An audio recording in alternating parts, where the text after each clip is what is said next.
जय श्री राम आदरणीय मित्रों, कैसे हैं आप? मैं लक्ष्मीपुत्र डॉक्टर कुमार गणेश, जयपुर बीकानेर से प्रणाम। मित्रों, इस वीडियो में जो किस्सा लेकर आया हूँ, हो सकता है कि ये दूसरे किस्सों की बजाय थोड़ा-सा, अब थोड़े से को भी मैंने थोड़ा ज़्यादा खींच लिया है, बस इतना लंबा हो सकता है, लेकिन हाँ, इतना वादा रहा मेरा, बोर तो आपको नहीं होने दूँगा, कभी नहीं होने देता, है ना? है ना? अरे भाई बोल दीजिए हाँ, नहीं होने दूँगा। तो देखिए ऐसा है कि किस्सा तो शुरू कर रहा हूँ लेकिन किस्से का पहले का हिस्सा और उसका हिस्सा ये कि भई अगर अभी भी आपने ये चैनल सब्सक्राइब नहीं किया है ना, जिन बंधुओं ने, बांधवियों ने, वे कर लें। और घंटी का चिन्ह भी दबाना है जिससे होगा ये कि आपको मेरे इन किस्सों के वीडियो के नोटिफ़िकेशन हाथों-हाथ मिल जाएँगे और आप देख पाएँगे। और ये भी तो करना है ना आपको कि ये वीडियो पसंद करना है, करवाना है, आगे भेजना है और भिजवाना है, याद है ना? हैं? या भूल गए? आप ये मत भूलिए और मैं ये नहीं भूलूँगा कि किस्सा मुझे कहाँ से शुरू करना है। तो मैं आज का किस्सा शुरू करता हूँ एक नाम से। वो नाम सीधे ले रहा हूँ, आप उसे उल्टा पढ़ना शुरू करेंगे तो समझ जाएँगे नाम क्या है। नाम है एक गांधी टोपीधारी का।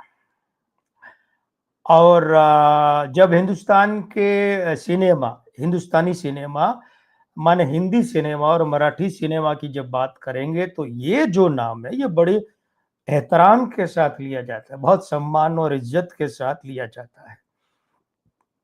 चलिए पहले मैं औपचारिक सीधा नाम पूरा पढ़कर सुनाता हूँ, शांताराम राजाराम वणकुद्रे।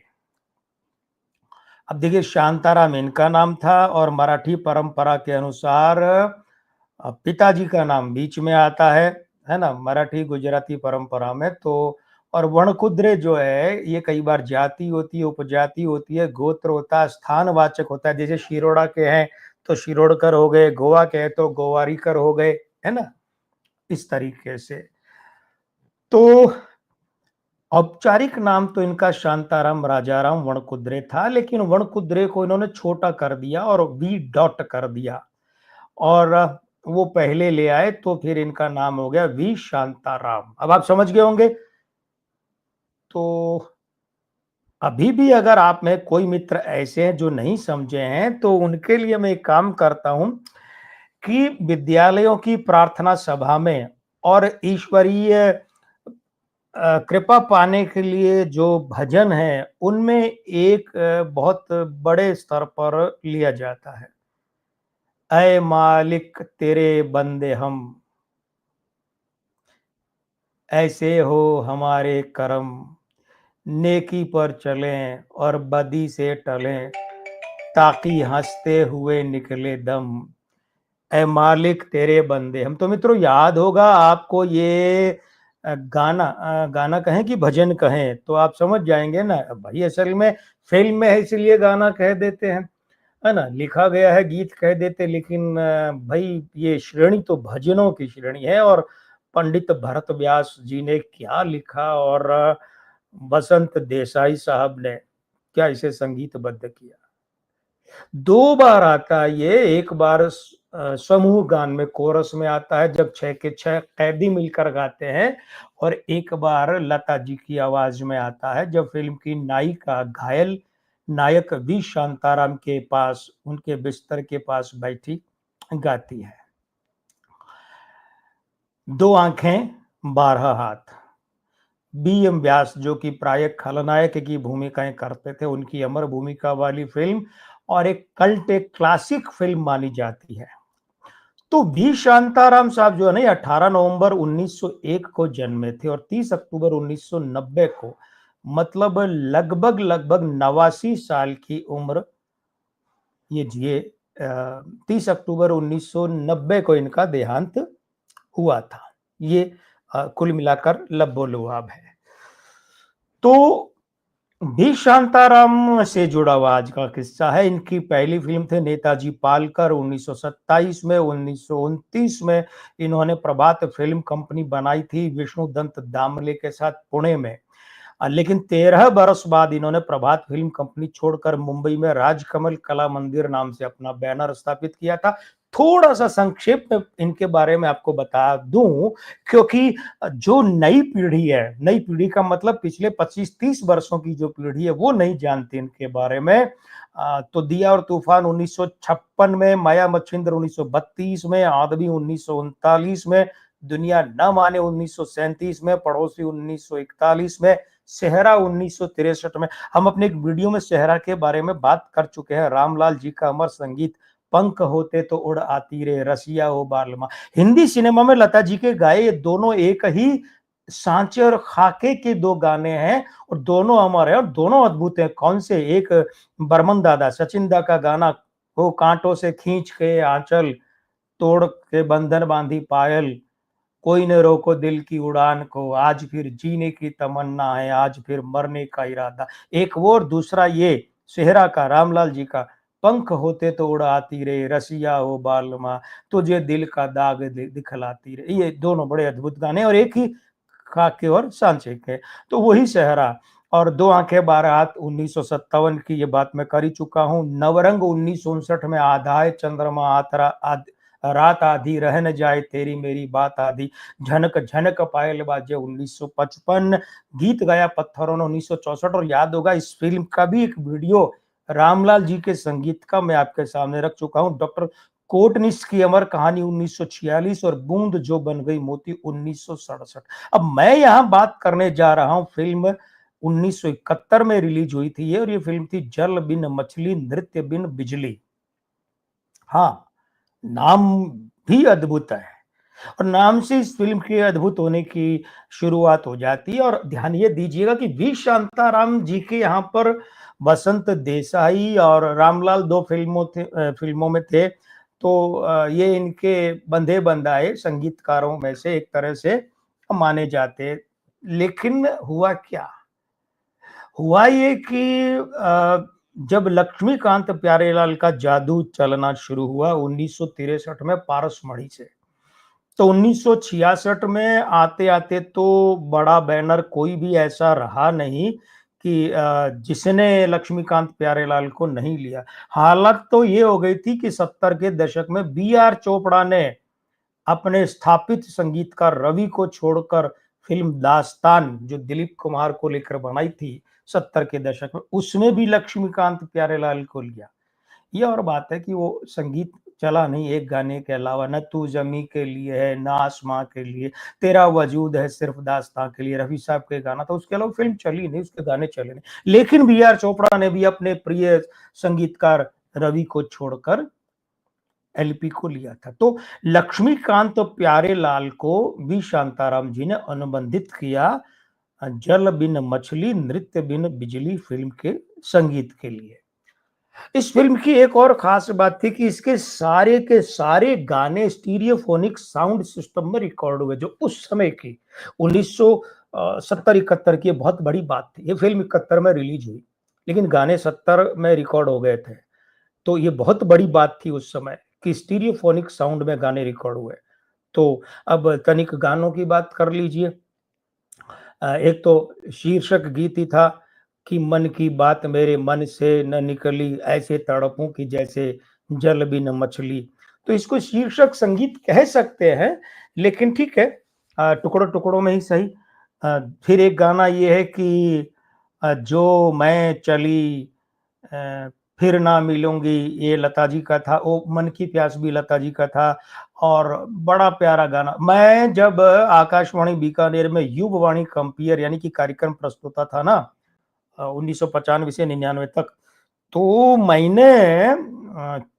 मैंने क्या किया, मैंने ये गाना खूब बजाया। कौन सा? अब जो बता रहा हूं, ये तारों में सज के अपने सूरज से देखो धरती चली मिलने। क्या गजब फिल्माया और क्या गाने का मस्त संगीत बनाया लक्ष्मीकांत प्यारेलाल जी ने। मुकेश जी का गाया वो गाना बड़ा प्यारा और बड़ा हिट गाना था।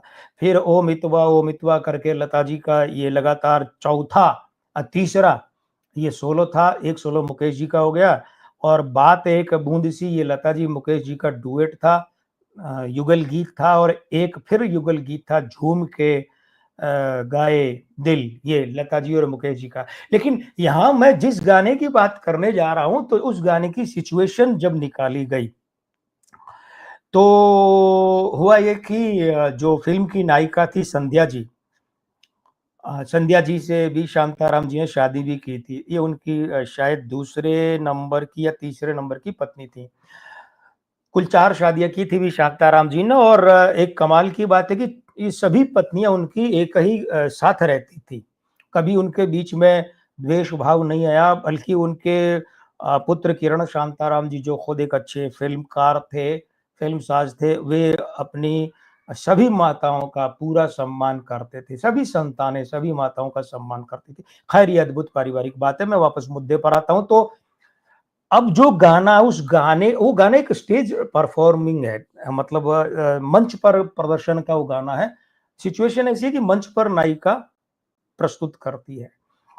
तो वी शांताराम जी ने बताया कि भाई इस तरीके से सिचुएशन है, और मजरू सुल्तानपुरी गीतकार के रूप में थे कि भाई मजरू साहब ऐसे ऐसे गाना यहाँ बनाना है, और वो आपको बनाना है, आपको और एलपी को।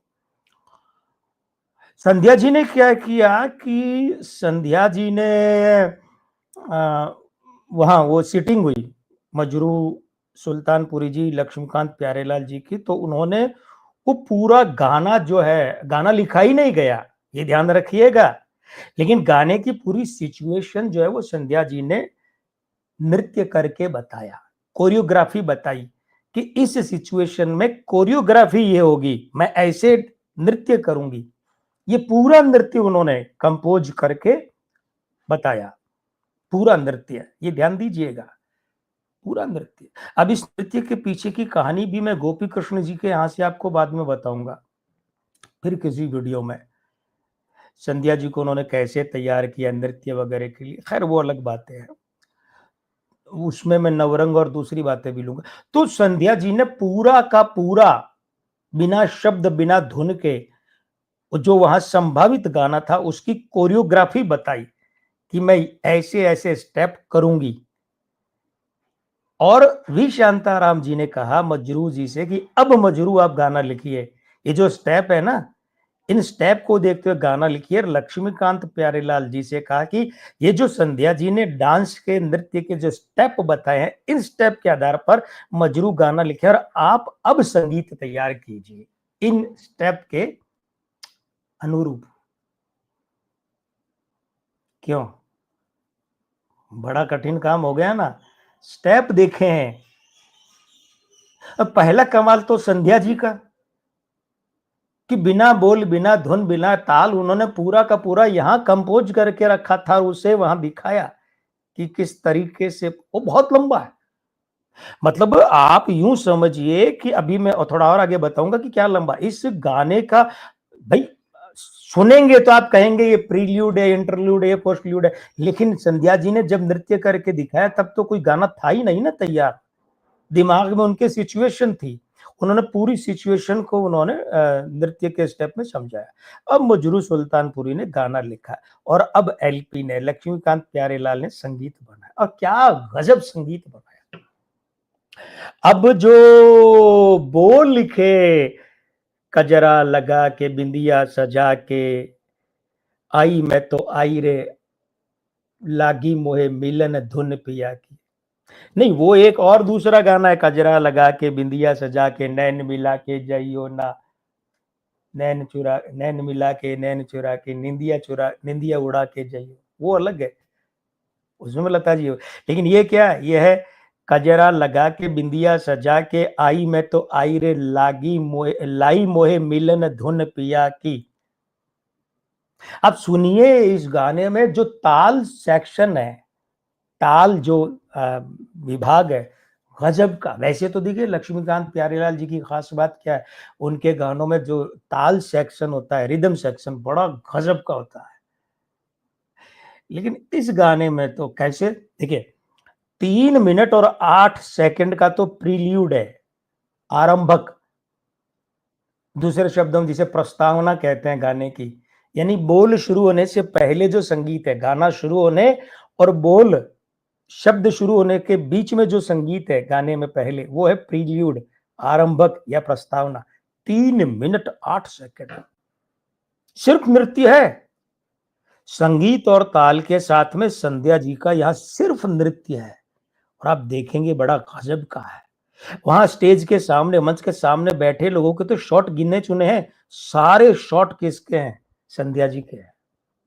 और इंटरल्यूड, मध्यंक जो संगीत है वो है, लेकिन समाप्तक यानी कि उपसंहार जिसे कहते हैं, मतलब पोस्टल्यूड, 2 मिनट 47 सेकंड का पोस्टल्यूड है, समापक है 2 मिनट 47, 3 मिनट 8 वो और 2 मिनट 47 सेकंड अंत में, बीच में अंतर है और वो इंटरल्यूड यानी कि मध्यक संगीत अलग है। और ये जो उपसंहार में, पोस्टल्यूड में जो मयूर नृत्य है, जो मोर का और उसका द्वंद्व है, नाग का और मोर का, गजब का नृत्य और गजब का संगीत है। क्या ताल सेक्शन है, रिदम सेक्शन गजब का है। मतलब मैं तो यहां तक कहूंगा कि ये एक कल्ट, एक क्लासिक गाना है जो बोल के लिहाज से भी है, जो संगीत के लिहाज से जबरदस्त है, और नृत्य तो खैर है ही। अभी लता जी का गायन, कुल मिलाकर 9 मिनट 59 सेकंड का गाना है। और ध्यान दीजिएगा, ये वो दौर था जब गाने 3.5, 4, 4.5 मिनट में खत्म हो जाते थे, जबकि इस गाने में 5 मिनट 55 सेकंड का तो सिर्फ पोस्टल्यूड और प्रील्यूड है, आरंभक और समापक है 5 मिनट 55 सेकंड। यानी ये जितने ये आरंभक और समापक संगीत है ना, प्रील्यूड और पोस्टल्यूड, उतने में तो गाना हो जाता है। और ये गाना था 9 मिनट 59 सेकंड, लगभग 10 मिनट का गाना था ये। और 10 मिनट का गाना, ध्यान दीजिएगा, आप ये फिर से देखेंगे ना गाना, तो इस गाने में जिस कदर म्यूजिक है, वाद्य संयोजन, ताल संयोजन, है ना। अच्छा, ये कब की बात है? जब ये लाइव रिकॉर्डिंग होती थी उस समय। अब सोचिए अगर एक भी साजिंदे ने जरा सी गड़बड़ की तो कहां से पूरे 10 मिनट का गाना फिर। तो गजब का गाना, गजब का मयूर नृत्य, नाग और मोर का द्वंद, क्या गजब, बहुत प्यारा गाना है। अफसोस तो इस बात का रह गया कि लक्ष्मीकांत प्यारेलाल जी की वी शांताराम जी के साथ ये मात्र एक फिल्म थी, दोबारा ये लोग साथ कभी नहीं दिखे। कारण क्या पता नहीं, क्योंकि बमुश्किल शायद ये आखिरी फिल्मों में थी वी शांताराम जी ने जो बनाई थी। उसके बाद वी शांताराम जी जो हैं, तो वो एक तरह से फिल्मों में हाशिए पर ही आ गए थे बनाने से। लेकिन बड़ा प्यारा, बड़ा अमर संगीत, और क्या रिश्ता था साहब इन लोगों का संगीत से, और क्या रिश्ता है आपका और मेरा इन और ऐसे किस्सों से, है ना भाई। अद्भुत किस्सा है, बिल्कुल लंबा हुआ है, लगभग पूरी बात 18 साढ़े 18 मिनट की हो जाएगी, लेकिन बड़ी प्यारी बात, बड़ा प्यारा गाना। सुनिए, ये वीडियो खत्म करते ही तुरंत वो गाना सुनिए आप। और क्या करना है, भूल गए? अरे भाई, ये चैनल सब्सक्राइब नहीं किया तो कर लीजिए, है ना? और घंटी वाला चिन्ह भी दबा दीजिए। ये वीडियो पसंद कीजिए, करवाइए, आगे भेजिए, वायरल कीजिए, करवाइए। वायरल क्या करना है? ये आजकल के हिसाब से वायरल है, हम तो इसे कहते हैं प्रचारित, प्रसारित कीजिए, करवाइए। लेकिन खैर, और हाँ, आ, आप ये काम कीजिए, मैं एक काम करता हूँ, अगली वीडियो में अगला किस्सा लेकर आपके सामने फिर से आता हूँ। मैं लक्ष्मीपुत्र डॉक्टर कुमार गणेश, जयपुर बीकानेर से। जय श्री राम, प्रणाम।